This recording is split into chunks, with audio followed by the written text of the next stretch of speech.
some of the rocks ahead.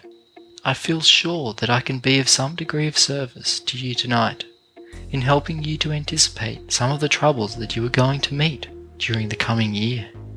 Do not look for trouble is a safe maxim to follow, but it is equally safe to prepare for trouble.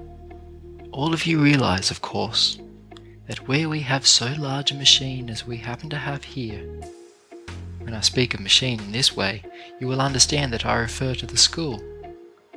It takes some time to get it into perfect order, or anything bordering upon perfect running order. Now, I repeat, it is the wise individual who prepares himself beforehand for the day of difficulties, for the day of discouragements, for the rainy day. It is the wise individual who makes up his mind that life is not going to be all sunshine, that all is not going to be perpetual pleasure. What is true of everyday life is true of school life. There are a number of difficulties which it is probable you are going to meet, or which are going to meet you. I want you to prepare yourselves against these as wisely as you can. In the first place, a great many of you are going to be disappointed, if this has not already been the case, in the classes to which you will be assigned. The average individual thinks he knows a great deal more than he does know. The individual who really knows more than he thinks he knows is very rare indeed. The individual who really knows more than he thinks he knows is very rare indeed. When a student gets to the point where he knows more than he thinks he knows, the student is about ready to leave school. I wish a very large number of you had reached that point. I repeat, numbers of you are going to be disappointed during the year as to the classes to which you are going to be assigned. Now, I want to give you this advice before you go to an institution. Examine the catalogue of that school. The catalogue will give you all the information about the school. Then make up your mind whether or not you have faith in that institution. Find out if it is the school you wish to attend, and then decide if you have faith enough in it to become its pupil. Then, if you have once done this, make up your mind that those who are placed over you as your teachers have had more experience than you can have had, and that they are therefore able to advise you as to your classes. Make up your mind that if you are asked to go into a lower class than you think your ability entitles you to go into, you are going to follow the advice and instruction of the people who are older than you and who have more education than you have. Another way in which you are going to be disappointed and be made homesick perhaps, if you have not already so, is in the rooms to which you are going to be assigned. You are going to get rooms that you do not like. They will not be, perhaps, as attractive as you desire, or they will be too crowded. You are going to be given persons for roommates with whom you think it is going to be impossible to get along pleasantly. People who are not congenial to you. During the hot months, your rooms are going to be too hot, and during the cold months, they are going to be too cold. You're going to meet with all these difficulties in your rooms. Make up your mind that you are going to conquer them. I have often said that the students who in the early years of this school had such hard times with their rooms have succeeded grandly. Many of you now live in palaces compared to the rooms which those students had. I am sure that the students who attend this school find that the institution is better fitted every year to take care of them than it was the year previous. From year to year, there has been a steady growth in accommodations, and that is all that we can wish or expect.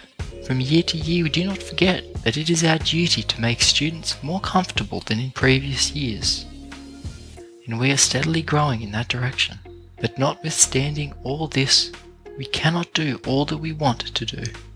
Make up your minds, then, that you are going to find difficulties in your room, in reference to your roommates, the heat, the cold, and any number of things that concern your stay in the buildings.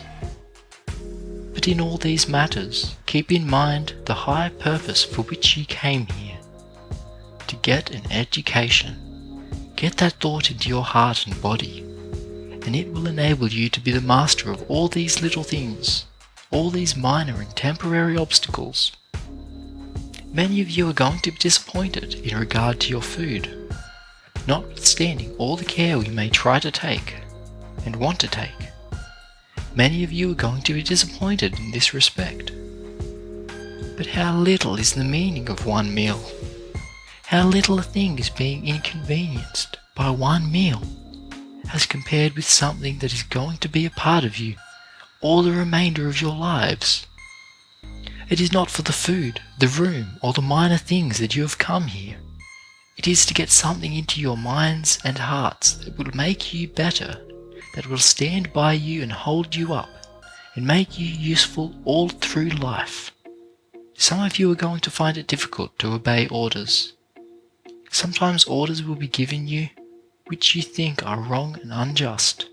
Perhaps orders will be given you sometimes that really are unjust.